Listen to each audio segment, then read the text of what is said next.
வணக்கம் நண்பர்களே, நான் ராகவேந்திர ஆரா. இது ஆரா அப்டேட்ஸ். ஒரு சிறிய இடைவேளைக்கு பிறகு உங்களை சந்திக்கிறேன். இந்த இடைவெளி எடுத்துக்கொண்டமைக்கு மன்னிக்க வேண்டுகிறேன். இன்றைக்கி நம்ம என்ன விஷயத்தை அந்த அப்டேட்ஸில் பார்க்க போகிறோம்னா, தமிழக வெற்றிக் கழகத்தின் தலைவர் விஜய் கடந்த செப்டம்பர் 27ஆம் தேதி கரூர் சம்பவம், அதற்கு பிறகு சரியாக ஒரு மாத கால ஒரு பதுங்குக்குழி, அரசியலிலிருந்து சற்றே ஒதுங்கி பங்கரில் இருப்பதைப் போல இருந்தவர் கடந்த அக்டோபர் 27ஆம் தேதி மீண்டும் வெளியே வந்து அந்த கூட்ட நெரிசலில் இறந்து போனவர்களுடைய குடும்பங்கள், காயமடைந்தவர்களுடைய அவர்கள் குடும்பத்தினர் எல்லாம் மாமல்லபுரத்துக்கு நேரில் அழைத்து அவர்களுக்கு ஆறுதல் சொல்லியிருக்கிறார். அவர் தங்கள் காலில் விழுந்து மன்னிப்பு கேட்டதாகவும் அவர்கள் கொடுத்த பேட்டிகளில் கூறியிருக்கிறாங்க. இந்த நிலையில் அவர் அடுத்தடுத்து, அதாவது இந்த ஒரு மாத கால இந்த இடைவெளிக்கு பிறகு விஜய் மீண்டும் தீவிர அரசியலுக்கு திரும்பிவிட்டார் என்று தமிழக வெற்றிக் கழக வட்டாரங்களில் அவங்க சொல்கிறாங்க. இன்னும் ஒரு அறிக்கையை விட்டால் தீவிர அரசியலா அப்படின்னு கேட்டால் வெறும் அறிக்கை மட்டுமல்ல, அடுத்து நிர்வாக குழு நியமிச்சிருக்கிறாரு. இதுவரை இந்த ஒரு மாதத்தில் அவர் சில பாடங்களை அவர் கற்றுக்கொண்டார்.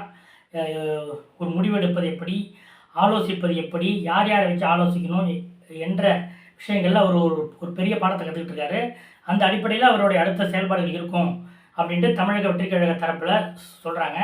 இதற்கிடையில் கரூர் சம்பவத்துக்கு பிறகு கூட்டணி மேகங்கள் மாறுகின்றன என்று செய்திகள் பரவலாக வந்தன.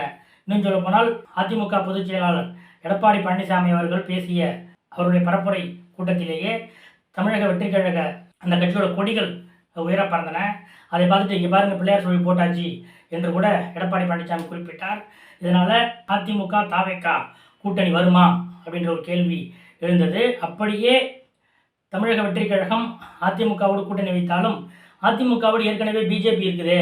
இவர் தான் பிஜேபியை அவருடைய முதன்மை கொள்கை எதிரியாக, அதாவது ஐடியாலஜிக்கல் எதிரியாக விஜய் அறிவிச்சிருக்கிறாரு.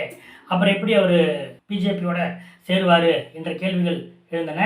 ஆனால் தமிழ்நாட்டில் திராவிட முன்னேற்ற கழகமே பிஜேபியோடு கூட்டணி வைத்த பிறகு வேறு யார் வச்சா என்ன, வைக்காட்டி என்ன என்ற ஒரு பதில் விமர்சனங்களும் வந்துகிட்டு இருக்கு.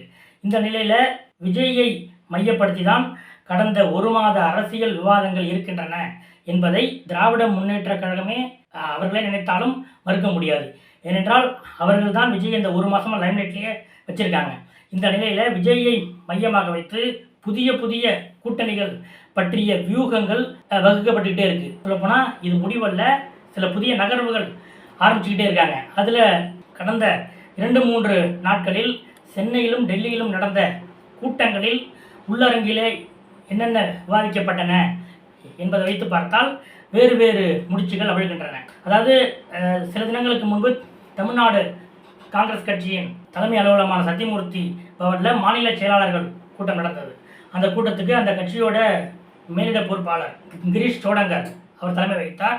அந்த கூட்டத்தில் அவர் பேசும்போது, நீங்கள் ஒவ்வொருவரும், அதாவது தமிழ்நாடு காங்கிரஸ் கட்சியில் இருக்கிற முக்கிய நிர்வாகிகள் ஒவ்வொருவரும் வெளியில் என்ன பேசுகிறீங்க அப்படிங்கிறதை நானும் பார்க்குறேன், நானும் டெல்லிக்கு அதை எடுத்து சொல்லிக்கிட்டே இருக்கேன். நீங்கள் மிக சமீப காலமாக திமுக கூட்டணிக்கு எதிராக பேசிகிட்டு இருக்கீங்க. ஆட்சியில் பங்கு வேணும், அதிகாரத்தில் பங்கு வேணும். வருகிற சட்டமன்ற தேர்தலில் கடந்த சட்டமன்ற தேர்தலை விட அதிக இடங்களில் காங்கிரஸ் போட்டியிடணும். கிட்டத்தட்ட 60 ஆண்டுகளாக காங்கிரஸ் ஆட்சி கட்டலுக்கு அருகில் கூட போக முடியவில்லை. இந்த நிலையில் திமுக கூட்டணியால் மாவட்ட தலைவர்கள் உட்பட முக்கியமான காங்கிரஸ் நிர்வாகிகளுக்கு 10 பைசா கூட பிரயோஜனம் இல்லை என்றெல்லாம் வெளியிலேயும் நீங்கள் பேசிகிட்டு இருக்கீங்க. இனிமேல் கூட்டணிக்கு எதிராக எதுவும் பேசக்கூடாது. கூட்டணி பற்றி இதுவரை டெல்லி தலைமை எந்த முடிவும் எடுக்கலை, அவங்க தான் எடுப்பாங்க. அதனால் நீங்கள் கூட்டணியை பற்றி பொது வெளிகளில் பேசாதீங்க என்று காங்கிரஸ் கட்சியின் தமிழ்நாடு மேலிட பொறுப்பாளர் கிரீஷ் சோடங்கர் அவர் பேசியிருக்கார். நாம் திமுக அணியில் தான் இருக்கிறோம், இந்த அணியோடு தான் நாம் தேர்தலில் சந்திக்க போகிறோம்.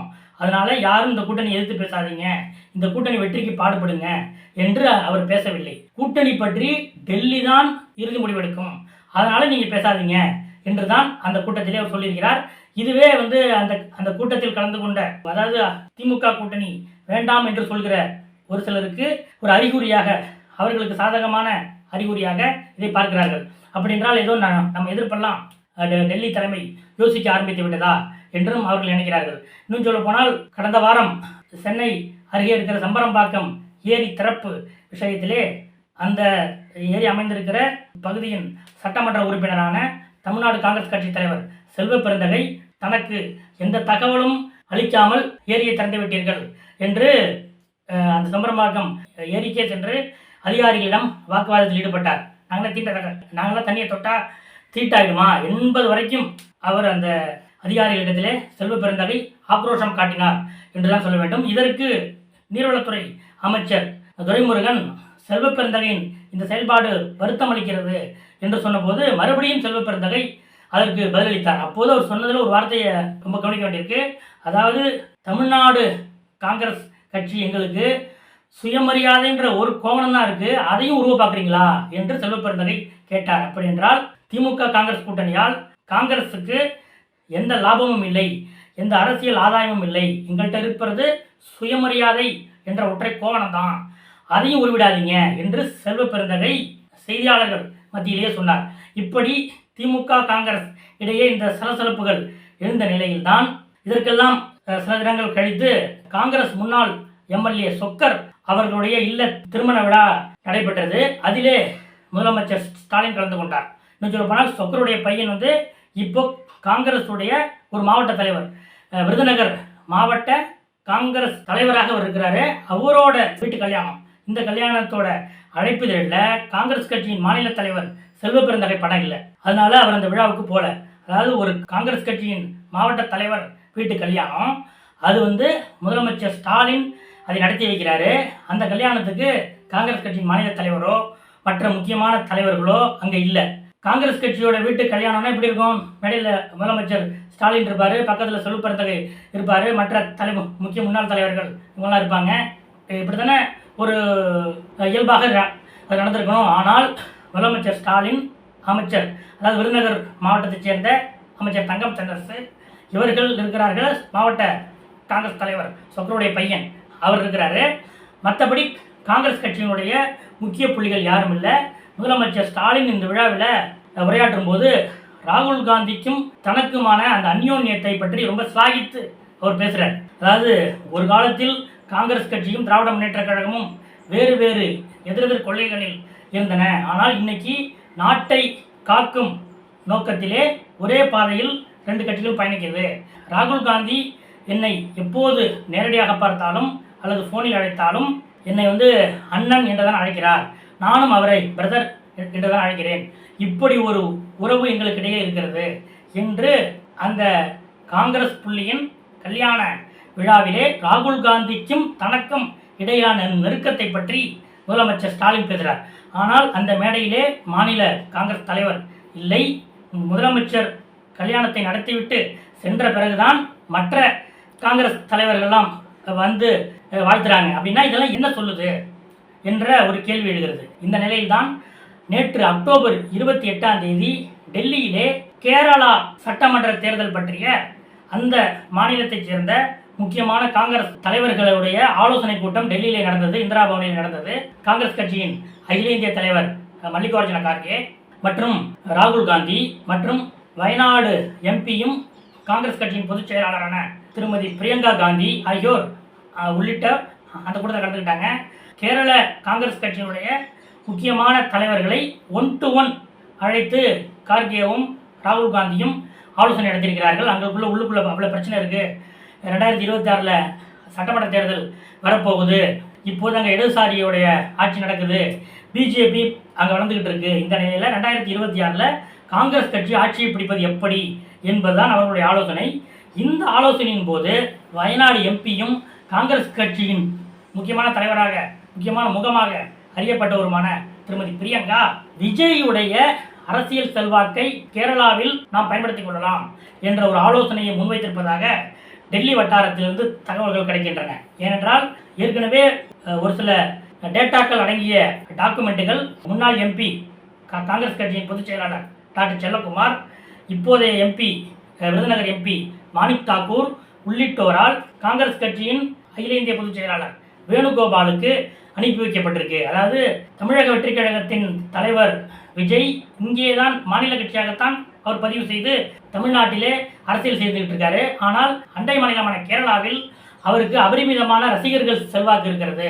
எந்த முன்னறிவிப்பும் இல்லாமல் அவர் கேரளா சென்றாலும் 1 மணி நேரத்தில் லட்சக்கணக்கானோர் அவருக்காக கூடுகிற அந்த செல்வாக்கு அவருக்கு இருக்கிறது. இது மட்டுமல்ல, அவருடைய ஃபேன் பேஸை நாம் ஏன் அங்கே பயன்படுத்திக் கொள்ளக்கூடாது? அதே போல விஜயோடு காங்கிரஸ் ஒரு அரசியல் உறவு வைத்துக் கொண்டால் அது கேரளா, தமிழ்நாடு, யூனியன் பிரதேசமான புதுச்சேரி, இந்த 3 மாநிலங்களிலும் காங்கிரஸுக்கு உதவியாக இருக்கும் என்ற ஒரு கோரிக்கை சில மாதங்களுக்கு முன்பே ராகுல் காந்தி, பிரியங்கா காந்தி முன்பு வைக்கப்பட்டிருக்கிறது. இந்த அடிப்படையில் நேற்று நடந்த கேரள காங்கிரஸ் ஆலோசனை கூட்டத்தில் விஜய் பற்றியும் திருமதி பிரியங்கா காந்தி சில ஆலோசனைகளை எடுத்து வைத்திருக்கிறார், சில அவருடைய கருத்துக்களை எடுத்து வைத்திருக்கிறார் என்று சொல்லப்படுகிறது. ஏற்கனவே இந்த கரூர் ஸ்டாம்பேட் சம்பந்தமாக ராகுல் காந்தி விஜயிடம் அலைபேசியில் உரையாடி இருக்கிறார். அதாவது காங்கிரஸ் கட்சியினுடைய அகில இந்திய தொழில் வல்லுநர்கள் பிரிவு தலைவர் சென்னையைச் சேர்ந்த பிரவீன் சக்கரவர்த்தி என்பவருடைய செல்போனில் இருந்துதான் ராகுல் காந்தி விஜயோடு ஃபோனில் பேசினார். அந்த பிரவீன் சக்கரவர்த்தி ராகுல் காந்திக்கு மிகவும் நெருக்கமானவர். ஒருவேளை 2024 நாடாளுமன்ற தேர்தலில் இந்தியா கூட்டணி ஆட்சியில் அமர்ந்திருந்தால் நிதியமைச்சராக திரு பிரவீன் சக்கரவர்த்தி தான் வருவார் என்ற அளவுக்கு அவர் ராகுலோடு நெருக்கமாக இருக்கிறார். இந்த நிலையில் அவருடைய செல்போனில் இருந்து ராகுல் காந்தி விஜயிடம் அலைபேசியில் உரையாடினார். பிரவீன் சக்கரவர்த்தி ராகுல் காந்தி சார்பில் விஜயோடு தொடர்ந்து தொடர்பில் இருக்கிறார் என்று சொல்கிறார்கள்.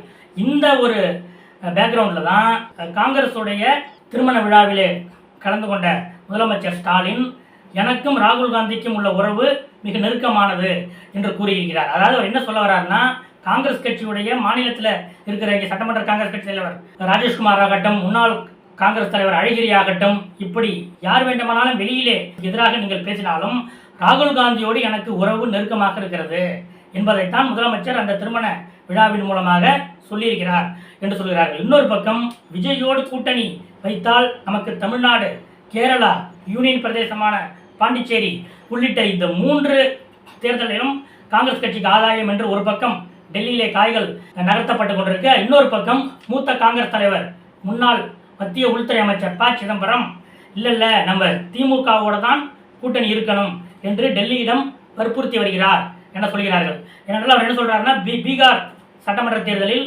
ஒருவேளை ஆர்ஜேடி காங்கிரஸ் கூட்டணி வெற்றி பெற்று ஆட்சி அமைக்குமானால் தேசிய அளவிலும் ஆட்சி மாற்றம் நடக்க வாய்ப்பு இருக்கு. அதனால நாம ஒண்ணுமில்லாத விஜயோட போய் நிற்கிறத விட இப்போது நமக்கு தேசிய அளவில் குற்ற தோழனாக இருக்கக்கூடிய, மாநில அளவில் குற்ற தோழனாக இருக்கக்கூடிய திமுகவை விட்டுவிடக்கூடாது. சின்ன சின்ன தனிநபர்களுடைய சுய லாபங்கள் அந்த கணக்கின் அடிப்படையில் திமுக காங்கிரஸ் கூட்டணியை முறித்துவிடக்கூடாது என்று சிதம்பரம் டெல்லியிலும் தொடர்ந்து வற்புறுத்தி வருகிறார் ஒரு பக்கம் என்று சொல்கிறார்கள்.